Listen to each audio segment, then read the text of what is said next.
आगामी पालिका निवडणुकांच्या पार्श्वभूमीवर ठाकरे मतदारसंघनिहाय आढावा घेणार आहेत। 7 ते 9 जानेवारीच्या दरम्यान ठाकरे गटाच्या बैठका पार पडणार आहेत। उद्धव ठाकरेंकडून विधानसभा निहाय निरीक्षकांची नेमणूक करण्यात येणार आहे।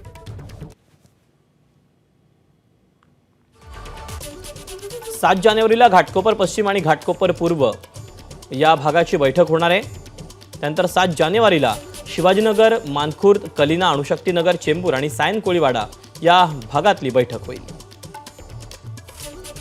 तर 8 जानेवारीला मुलुंड, विक्रोळी, भांडूप, कुर्ला, धारावी, वडाळा आणि बाहिम या भागातल्या बैठका उद्धव ठाकरे घेणार आहेत। तर 9 जानेवारीला वरळी, शिवडी, भायखळा, मलबार हिल, मुंबादेवी आणि कुलाबा या परिसरातल्या कार्यकर्त्यांसोबत बैठक होईल।